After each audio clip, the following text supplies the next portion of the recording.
रोजाना खबर रखे सब पे नजर। लाइक कीजिए, शेयर कीजिए और सब्सक्राइब कीजिए हमारे चैनल को। नमस्कार, इस बड़ी खबर के प्रायोजक हैं हीरा वाले, डायमंड का एक्सक्लूसिव शोरूम, लाला का बाजार, निकट घंटाघर, मेरठ। यहाँ डायमंड, लैब ग्रोन डायमंड व पोल्की ज्वेलरी बहुत कम रेट पर उपलब्ध है। तो आज ही आइए और हीरा को ले जाइए अपने घर। कॉल करें 8181030381 पर। संजय जी, क्या कहना चाहेंगे? लगातार हिंदुओं पर अत्याचार हो रहा है, ये बहुत विभत्स धर्म आधारित आतंकवाद ने जन्म ले लिया भारत में। क्या कहना चाहेंगे? आज अभूतपूर्व बंद है और आक्रोशित रैली निकली है, क्या आप संदेश देना चाहते हैं यहाँ से? विभूति जी, चलिए पीछे होके बोलिए। विभूति जी, ये जो पहलगाम में हुआ है, ये हमें झकझोर देने के लिए एक घटना इतनी बड़ी हुई है, जो अब से पहले जितने भी अटैक होते थे उसमें कम से कम हम ये कह देते थे कि आतंकवादी अटैक है। और आतंकवादी अटैक जो है वो मुंह पे होता था, किसी संस्थान पे होता था, लेकिन ये घटना इस तरह से कि किसी मतलब पर्यटकों के साथ, टूरिस्टों के साथ उनकी जाति, धर्म, उनके कपड़े उतारकर उनको मारना, इस तरह के ये जघन्य जो घटना है ये इस हिंदुस्तान में पहली बार हुई है।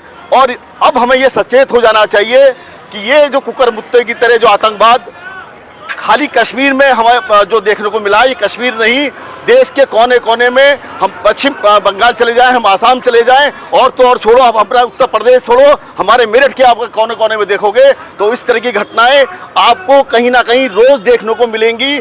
हम सिर्फ उनको समझने का, हमें उन्हें समझने की दृष्टि चाहिए, हमें उन्हें देखने की दृष्टि चाहिए। हमें अपनी आंखों को खुला रखना होगा, अपने बच्चों को जागरूक करना होगा, सनातन धर्म की शिक्षा देनी होगी। और अपने बच्चों को एजुकेशन का मतलब खाली स्कूली किताबी पढ़ाई लिखाई नहीं है, अपने सनातन की पढ़ाई लिखाई, अपने धर्मों की पढ़ाई लिखाई हमें समझना होगा कि शस्त्र जो है, हमारे रामायण के समय में शस्त्रों की पूजा होती थी और सारा युद्ध जो है शस्त्रों के माध्यम से लड़ा गया। महाभारत इसका प्रमाण है कि अर्जुन ने जब तक गांडीव नहीं उठाया तब तक पांडव पिटते रहे, और जिस दिन उन्होंने गांडीव उठा लिया उस दिन सारा न्याय एक साथ हो गया। मांगने से कुछ नहीं मिलेगा, लड़ना पड़ेगा, संघर्ष करना पड़ेगा। हमारे हर देवी देवता के हाथ में शस्त्र है। ये संदेश देता है कि आप जो कौम लड़ेंगी नहीं, जो लड़ना नहीं जानती वो पिटेंगी, खत्म होंगी, मिटेंगी। हमारे पास एक साधन मात्र अपने पास बचा हुआ है हिंदुओं के लिए कि कम से कम यार वोट तो अपनी दे दो। वोट देने के समय भी आप टूरिस्ट बन के निकल जाते हो, वोट देने के समय भी आपको जो है बहुत सारी कमियां नजर आती हैं। फिर आप जो है उम्मीद करते हो कि मोदी ने ये नहीं करा, योगी ने ये नहीं करा, शाह ने ये नहीं करा, है ना। सारा दुनिया भर का ज्ञान जो है सब सोशल मीडिया पर झाड़ने का काम करता है हमारा समाज। इस समाज को जागरूक होना पड़ेगा, प्रैक्टिस होना पड़ेगा, शस्त्रों की शिक्षा लेनी पड़ेगी, लड़ना पड़ेगा। और मरने से अच्छा है 10 मार के मरो, अगर मरना भी है तो। ये शक्ति है, जज्बा अंदर पैदा करना पड़ेगा अपने बच्चों के अंदर।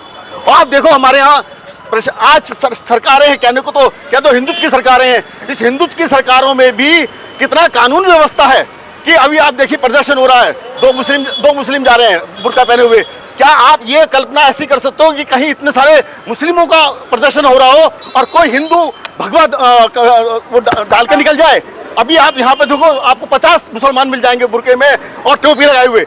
क्या किसी के साथ छेड़छाड़ी हुई है? क्या किसी के साथ बदतमीजी हुई है? लेकिन यही घटना अगर किसी ऐसे प्रदर्शन में जहाँ मुसलमानों का हो रहा हो, वहाँ एक हिंदू पटका लगा के, टीका लगा के निकल जाए तो उसका इलाज बन जाएगा उनकी कमियां।